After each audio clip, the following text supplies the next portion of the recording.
What are tariffs? Who is paying for them? And why is the European Commission negotiating them and not the EU countries? Stay with us to better understand what tariffs are and how they can impact us EU citizens. 25% tariff. Today's tariffs. Question on tariffs. We keep hearing that tariffs are bad and that they raise prices, but ultimately, who pays for these tariffs? Let's explain this with an example involving shoes imports.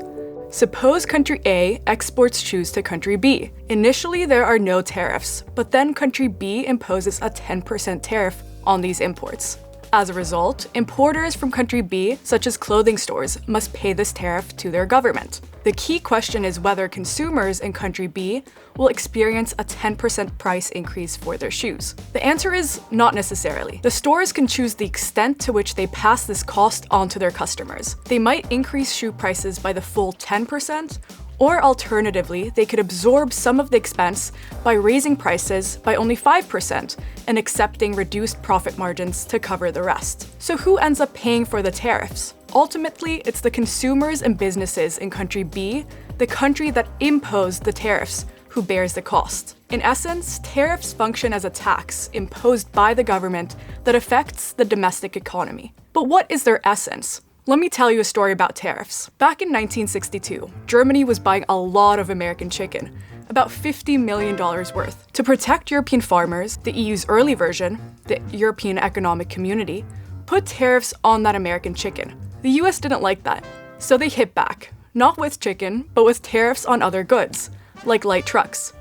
That's right, a chicken fight turned into a car tax. Now, why is the European Commission negotiating tariffs and not your president or prime minister? There are two main reasons why this happens. One, it's a lot more advantageous for the EU to negotiate as a bloc of 27 countries. When you go to the negotiation table as a single market of 450 million people, you have a huge amount of leverage in obtaining better deals. And this means that all the EU countries win, since we all follow the same rules.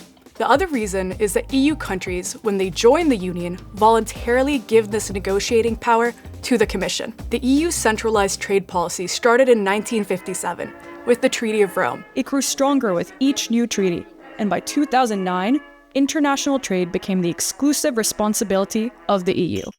The Commission leads the negotiations and represents the EU's interests, closely cooperating with both the Council of the EU, which represents the member states, and the European Parliament, which represents EU citizens. Once the deal is on the table, it goes to the Council and the Parliament for official approval.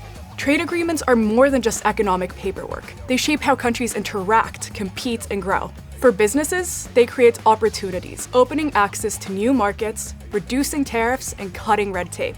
For consumers, they often mean more choices and better prices, while still protecting quality and safety standards. For the environment and labor rights, modern trade deals can raise the bar, setting rules that promote sustainable practices and fair working conditions.